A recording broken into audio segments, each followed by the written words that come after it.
You're about to hear something you've never heard before and something you will never forget, even if you live to be a trillion. I'm here with my main man, Eric Hernandez, who is the author of The Lazy Approach to Evangelism, a simple guide for conversing with non-believers.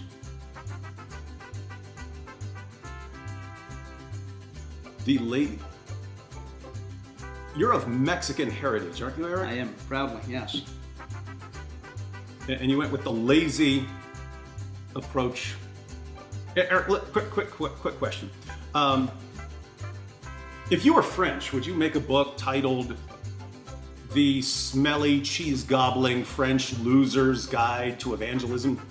Well, no, because I'm not French.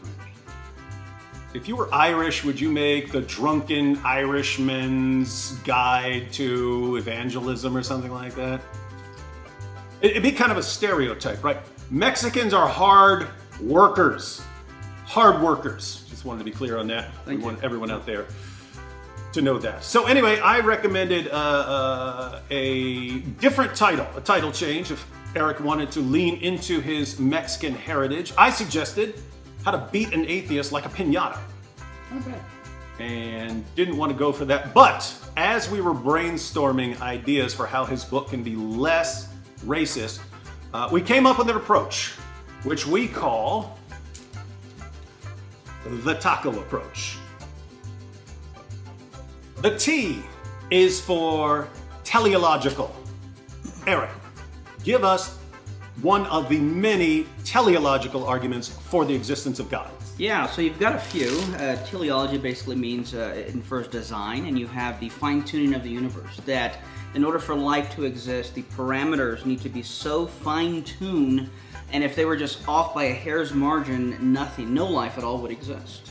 And so we can look at something like that, and the idea is we can detect signs of design there. That's right. And as you pointed out, there are other versions of there are versions that are based on biology and the complexity of DNA and complexity of life and things like that. All kinds of them in chemistry, biology, physics, and so on.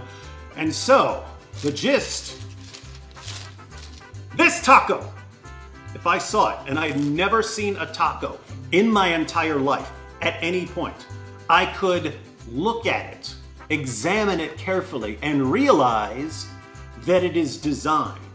The shell, the meat, the tomatoes, the cheese, the hot sauce. They don't form like this by nature. They have to be put in this formation by a designer. That is teleology. Taco teleology. A is for axiological. The axiological argument, most common form that we're familiar with, is the moral argument, but give us an example of an axiological argument for the existence of God. So you have one of the traditional formulations today is that if God does not exist, then objective moral values and duties don't exist. But objective moral values and duties do exist, therefore God exists. And the reason being, in a nutshell, is that when you look at the properties of morality, you see things that, it's something necessary, universal, transcendent, not dependent on us. And you look at the properties of morality, they're intrinsic to persons, not objects. Tables and chairs are not loyal or kind, persons are. So if morality exists, it must be grounded in something necessary, personal, and transcendent, namely something like God. And so, imagine Eric has a taco. And I want that taco. Can I brutally murder him and just take his taco from him? Or would that be objectively wrong? Why would it be wrong to murder Eric Hernandez for that taco? Is it just culture? Could it change from one culture to another? Is it our personal preference? Is it our feelings? Or is it objectively morally wrong? If it's objectively morally wrong, then there is some sort of lawgiver who makes that a rule. And who is that? C is for cosmological. What would a cosmological argument for God's existence look like? And again, this is another argument where there are multiple forms of it over the centuries. Give us one. So again, using Craig, everything that begins to exist has a cause. the universe began to exist, therefore the universe has a cause. Now, to unpack the profundity of the argument, in philosophy, causes are logically prior to, external to, and greater than their effects. So, the person that caused this phone to exist or the camera to exist doesn't exist inside of it. Doesn't exist inside of the phone. And so, if time, space, and matter had a beginning, you're going to need something transcendent to time, space, and matter. So something that would have been timeless, spaceless, and material, something unimaginably powerful, transcendent, and personal, to have the decision to create something out of nothing, and thus, once again, you have something like God. So, this taco had a beginning. I'm going to give a quick series of disjunctive syllogisms, ladies and gentlemen. Either this taco had a beginning, or it has existed forever. It hasn't existed forever, therefore, this taco had a beginning. Since it had a beginning, we have another disjunctive syllogism.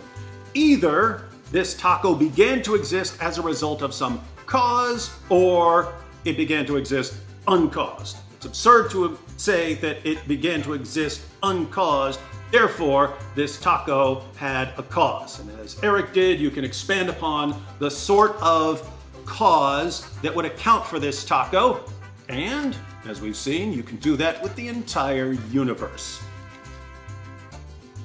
O is for ontological. Lots of different ontological arguments, famously by people like Anselm, Plantinga has offered ontological arguments, but give us an example of an ontological argument for the existence of God. Yeah, to simplify, because it can get a little complicated, but essentially, the entire argument hinges on the premise if it's possible that a maximal great being exists. So in philosophical terminology, if I say it is possible a maximal great being exists, I'm essentially saying that there is a possible world in which there is this thing we call a maximal great being. But once you allow that, then by definition, a maximal great being is going to exist necessarily in every possible world, including the actual world.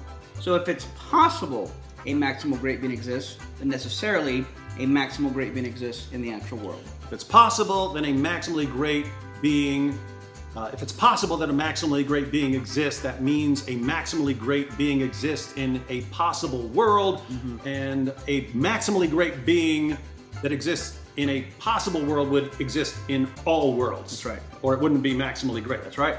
So, imagine a maximally great taco. These are the sorts of objections that atheists raise to the ontological argument for God because they don't understand the argument. So they would say something like, imagine a maximally perfect island or a maximally perfect taco. Guess what? You actually don't have a concept of a maximally great taco. There is no possible world in which a maximally great taco exists. Why? Because the properties that make a taco great aren't the sort of thing that you can just dial up to some level of perfection. Like how much meat would there be in a maximally great taco? You could say infinity, but then it's not a perfect taco. How's anyone going to eat a taco with infinite meat in it, or infinite lettuce, or infinite cheese? It doesn't work. So it wouldn't fit in a hand, which is part of what makes a taco great. So you can imagine a great taco. You cannot imagine a maximally great taco. We have no reason to think that something like that could possibly exist. And so the characteristics of something like this are different from the characteristics that are involved in our concept of God, where you can have maximally great goodness, maximally great power, maximally great knowledge. These are the characteristics of a maximally great being. And so we can say a maximally great being is possible. And if it's possible in some world, then a maximally great being exists in all worlds, including ours. So, whenever you see a taco from now on, remember the taco approach. T. Teleological. A. Axiological. C. Cosmological. O. Ontological. That is the taco approach. Every time you see a taco, every time you're eating a taco with someone, use this as an opportunity to share these arguments. And if you want more, be sure to grab the extremely racist stereotypical, lazy approach to evangelism by our Mexican friend Eric Hernandez.